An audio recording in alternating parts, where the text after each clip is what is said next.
Hello students, क्या हाल है आपका। होप सो आप सब लोग बढ़िया होंगे।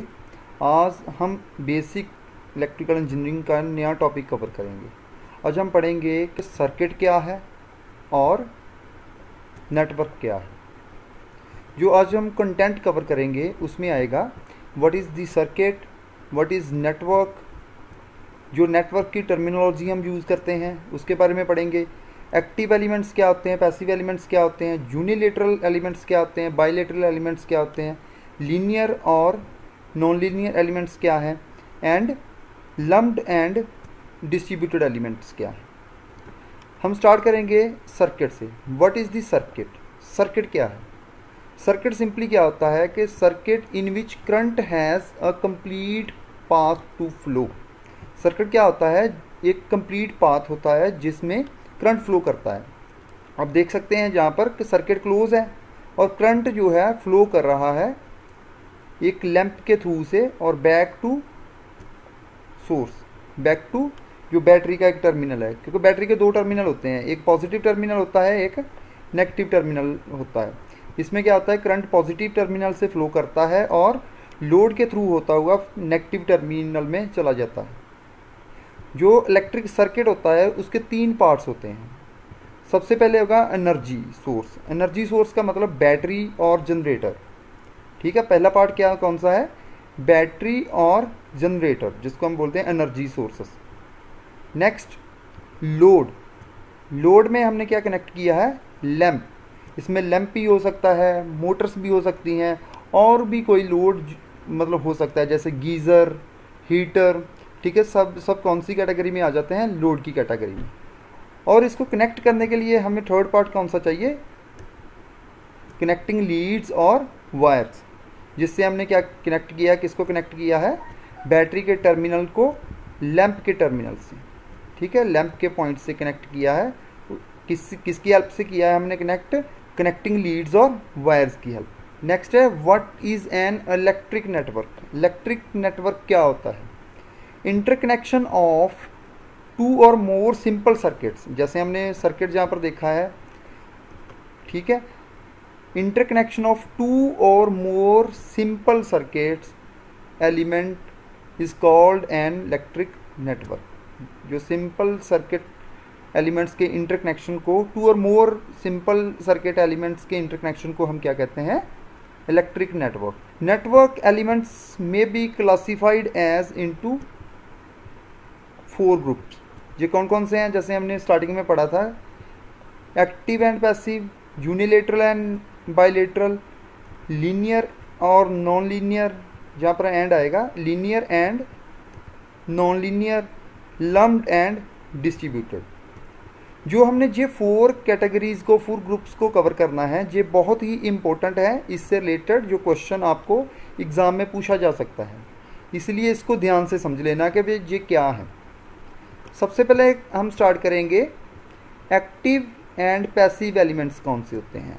एक्टिव एलिमेंट्स, एक्टिव एलिमेंट्स क्या है, which supply electrical energy to the circuit. जैसे हमने बैटरी देखी थी, ठीक है, इस सर्किट में क्या है, एक्टिव एलिमेंट कौन सा है, बैटरी। ठीक है, जो सप्लाई कर रहा है किसको, नेटवर्क को। ओके, ये कौन कौन से सोर्स हो सकते हैं, एग्जांपल में देख लीजिए आप, वोल्टेज और करंट सोर्स हैं जी। नेक्स्ट है पैसिव एलिमेंट। पैसिव एलिमेंट कौन से होते हैं, which receive electrical energy and then either converts into heat or light or store in an electric field or magnetic field. उसको क्या हम कहते हैं, पैसिव एलिमेंट्स। पैसिव एलिमेंट्स कौन से होते हैं, जो इलेक्ट्रिकल एनर्जी को रिसीव करते हैं और उसके बाद उसमें किसमें कन्वर्ट करते हैं। जैसे जहाँ पर हमने लैंप देखा था, लैंप में क्या कर रहे हैं, लैंप हमें क्या देता है, हीट एनर्जी और लाइट एनर्जी। ठीक है, इसमें ज़्यादा एनर्जी कौन सी मिलती है, लाइट एनर्जी हमें मिलती है। और इसकी एग्जांपल्स क्या हो सकती है, रजिस्टर्स होते हैं, इंडक्टर्स हैं जो मैग्नेटिक फील्ड में एनर्जी को स्टोर करते हैं। उसके बाद और क्या है, कैपेसिटर्स हैं। एक्टिव एलिमेंट्स कौन से हैं, which supply electrical energy to the circuit और network is called active elements, is called active element. और जो रिसीव करते हैं इलेक्ट्रिकल एनर्जी उसको बोलते हैं पैसिव एलिमेंट्स। जो इलेक्ट्रिक एनर्जी सप्लाई करते हैं वो क्या है, एक्टिव एलिमेंट्स। जो रिसीव करते हैं वो क्या है, पैसिव एलिमेंट्स।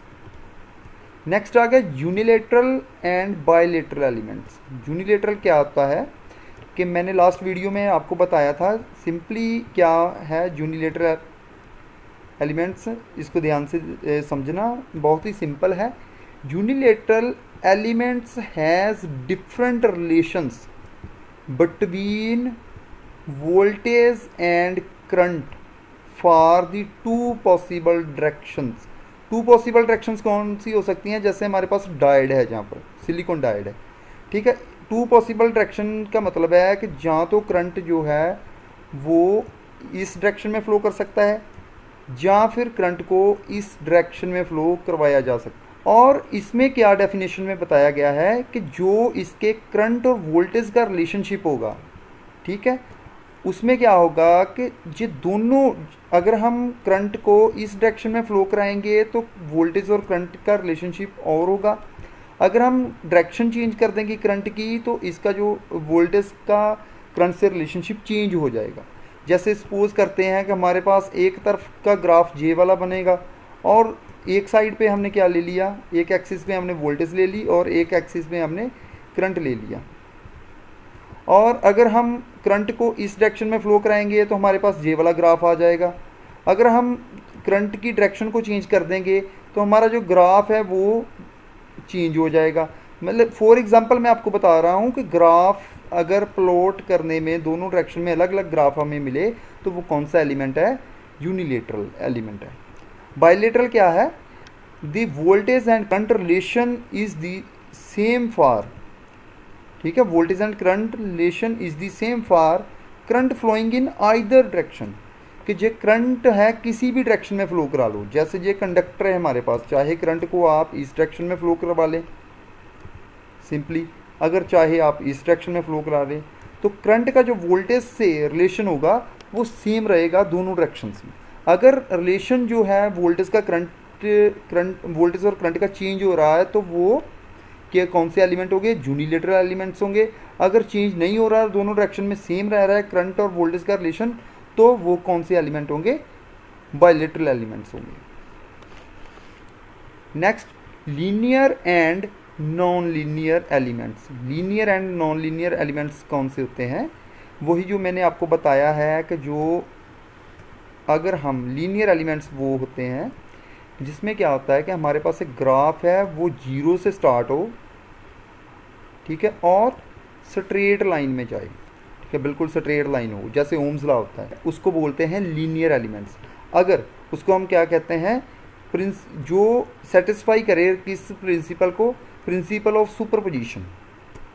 मैं जब सुपरपोजिशन आपको थ्योरम करवाऊंगा तो उसमें बताऊंगा कि प्रिंसिपल ऑफ सुपरपोजिशन कैसे, लीनियर एलिमेंट्स कैसे उसमें यूज़ करते हैं। जो वो यही बताती है कि जो नेटवर्क है उस नेटवर्क सुपरपोजिशन थ्योरम अप्लाई हो सकती है जिसमें लीनियर एलिमेंट्स लगे हों, ठीक है। नॉन लीनियर एलिमेंट्स क्या है, जो इस प्रिंसिपल ऑफ सुपरपोजिशन को सेटिस्फाई नहीं करती, उसको क्या कहते हैं, नॉन लीनियर एलिमेंट्स, ठीक है। लीनियर एलिमेंट्स क्या हुए, जिसमें प्रिंसिपल ऑफ सुपरपोजिशन को सेटिस्फाई किया जाता है। अगर नहीं करते तो वो कौन से हैं, अगर जो हमारा नेटवर्क है नहीं सेटिस्फाई करता तो उसको क्या बोलेंगे, non linear elements. Okay students, next है lumped and distributed elements. Lumped elements कौन से होते हैं, जैसे हमारे पास रजिस्टर है, हमें दिखाई देता है, सिंपली आपको बताता हूँ। कैपेसिटर है, हमें पता है कि कैपेसिटर है, एंड इंडक्टर का भी हमें पता है, हम देख लेते हैं, ठीक है। इसको डेफिनेशन भी कवर करेंगे, उसके बाद आपको मैं पहले डेफिनेशन को बताऊँ, उससे पहले आप इसको देख लीजिए कि ये कैपेसिटर का भी पता है हमें मतलब जो फिज़िकली हम देख सकते हैं उनको बोलते हैं लम्प्ड एलिमेंट्स, ठीक है। Lumped elements are those elements which are very small in size and in which simultaneously action takes place for any given cause at the same instant of time। इसमें एग्जांपल कौन सी है, capacitor, register, inductors and transformers, ये हम physically देख सकते हैं। और जो डिस्ट्रीब्यूटेड एलिमेंट्स होते हैं which are not electrically separable for analytics purpose, ठीक है, एनालिटिक्स पर्पस के लिए जिसको हम सेपरेट नहीं कर सकते उसको बोलते हैं distributed network elements, sorry distributed elements. अब इसमें देखिए कि क्या होता है कि ये हमारे पास एक ट्रांसमिशन लाइन है, आपने देखा होगा उसमें क्या होता है कि ये हम एक इंडक्टेंस शो कर रहे हैं हम एल से, मतलब इसको हम अलग नहीं कर सकते ट्रांसमिशन लाइन से, इसको सिर्फ हम कैलकुलेट कर सकते हैं और वोल्टेज के हिसाब से, मतलब हमें फिज़िकली नीचे दिखाई देते हैं। जो ट्रांसमिशन लाइन में इंडक्टेंस और कैपेसिटेंस होगी वो फिज़िकली नहीं दिखाई देगी।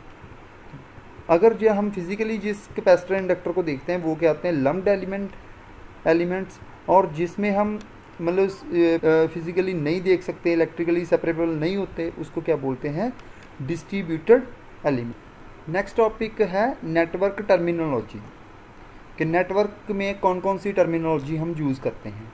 सबसे पहला पॉइंट कौन सा है, नोड। सबसे पहले क्या चीज़ पढ़ेंगे हम, नोड के बारे में पढ़ेंगे। नोड क्या है, नोड होती है वेयर 2 और more circuit elements are joined, यहाँ पर 2 और 2 से ज़्यादा सर्किट एलिमेंट्स आकर मिलते हैं, जॉइंड होते हैं, उसको हम क्या बोलते हैं नोड। आप समझ सकते हैं यहाँ पर R1 एंड V1 कहाँ पर जॉइंड हुआ, इस पॉइंट पर, और इसको क्या हम बोलेंगे नोड। V2 एंड R2 कहाँ पर जॉइंड हुआ, इस पॉइंट पर, इसको क्या हम बोलेंगे node. R1 R2 and R3 कहाँ पर मिले, इस पॉइंट पर, इसको भी क्या हम बोलेंगे नोड। एट वेयर 2 और more circuit elements are joined, उसको हम क्या बोलते हैं नोड। लास्ट में क्या है, इस पॉइंट पे भी 2 सर्किट एलिमेंट जॉइंड हो रहे हैं, एक R1 R3 हो रहा है, उसके बाद V2 हो रहा है, उसके बाद V1 हो रहा है, उसको हम क्या बोलेंगे नोड। इस पॉइंट को भी क्या बोलेंगे नोड, ठीक है। इसलिए इस सर्किट में हमारे पास कितनी नोड्स हैं 4, node 1, node 2, node 3 and node 4। Next है जंक्शन। जंक्शन क्या है, a junction is that point in a network where 3 or more circuit elements are joined, यहाँ पर 3 और इससे ज़्यादा, 3 और इससे ज़्यादा सर्किट एलिमेंट्स जॉइंड होते हैं, उसको क्या बोलते हैं हम जंक्शन। और इसमें देखना है कि कहाँ पर 3 या 3 से ज़्यादा सर्किट एलिमेंट जॉइंट्स कर रहे हैं। सबसे पहले क्या है नोड, हम सेकंड नोड को देखेंगे, ठीक है। इसमें क्या है, एक एलिमेंट, 2 एलिमेंट और 3 एलिमेंट, ठीक है। R1 R2 एंड R3 कहाँ पर जॉइंड है, इस पॉइंट पर, इसको हम क्या बोल देंगे junction. Next V1 V2 and R3 इस पॉइंट पर जॉइंड है, इसको भी क्या बोल देंगे हम जंक्शन बोल देंगे।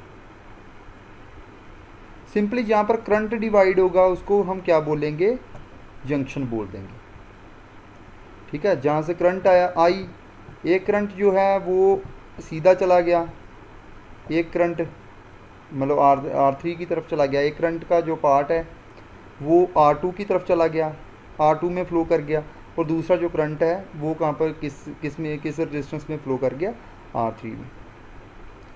जहाँ पर 2 जंक्शन होंगे 2 एंड 4। नेक्स्ट है ब्रांच। ब्रांच क्या होती है, a branch is that part of a network which lies between 2 junctions, कि जो लाई करती है 2 जंक्शंस के बीच में, उस पॉइंट को हम क्या बोलते हैं ब्रांच, ठीक है। पहली ब्रांच कौन सी है, आप देखो एक पॉइंट जे है, एक पॉइंट जे है और एक पॉइंट जे है, ठीक है। इसको हमने क्या बोल दिया ब्रांच, ठीक है। जे क्या होगी हमारी ब्रांच। उसके बाद 2, 3 एंड 4 ये भी क्या होगी ब्रांच, और इसके बाद ये भी क्या होगी हमारी ब्रांच, 2 और 4 भी क्या होगी branch. Next loop, a loop is any closed path of a network. जो क्लोज पाथ होता है नेटवर्क में उसको हम क्या बोलते हैं, लूप बोलते हैं। लूप देखिए आप फर्स्ट एग्जांपल को देखिए, 1 2 4 एंड बैक टू 1, ये क्या हो गया क्लोज पाथ बन गया, इसलिए इसको बोल दिया हमने लूप 1। ये हमारा कौन सा लूप बन गया, लूप 1। सेकंड लूप देखिए आप, 2 3 4 2, ये हमारा कौन सा लूप हो गया, लूप नंबर सेकंड। ये देख सकते हैं आप 2 3 4। और थर्ड लूप कैसे बना हमारा, 1 2 3 4 एंड 1, ये हमारा बन गया लूप थर्ड। इसमें से कितने लूप निकले हमारे पास, 3। इस सर्किट में से कितने लूप थे, इस सर्किट में 3 लूप थे। नेक्स्ट मैश, मैश क्या होता है, a mesh is the most elementary form of a loop cannot be further divided into other loop. जो सबसे एलिमेंट्री पार्ट होता है, जो फॉर्म होती है लूप की, जिसको हम फर्दर डिवाइड नहीं कर सकते लूप में से, ठीक है। वो अभी मैं आपको बताऊंगा कि हमारे पास यहाँ पर कितनी मैश है, 2। फर्स्ट मैश ये और सेकंड मैश ये, ठीक है। इसमें से सिर्फ 2 ही मैश है हमारे पास। थर्ड हमने एक लूप लिया था, उसमें कौन कौन से आए थे पॉइंट, 1 2 3 4 एंड 1, पर उस लूप में से 2 लूप और थे, ठीक है। देखिए जहाँ पर जो हमने थर्ड लूप लिया था, इसमें से 2 लूप और थे हमारे पास, एक लूप 1 था, एक लूप 2 था, और थर्ड लूप बना था इन दोनों को मिलाकर। अब देखिए इसमें क्या है कि इसमें जो हमने डेफिनेशन में पढ़ा है उसमें यही बताया गया है डेफिनेशन में कि ये सबसे छोटा पार्ट होता है, मैश जो होता है सबसे एलिमेंट्री फॉर्म होती है लूप की, जिसको हम फर्दर डिवाइड नहीं कर सकते। इसलिए इसमें कितने मैश हैं, 2। एक कौन सा है, 1 2 4 1। एक कौन सी है मैश, 2 3 4 2। होप सो जो मैंने आज आपको पढ़ाया है उसका आपको कम्प्लीटली अच्छी तरह से समझ लग गई होगी। Okay students, thank you very much.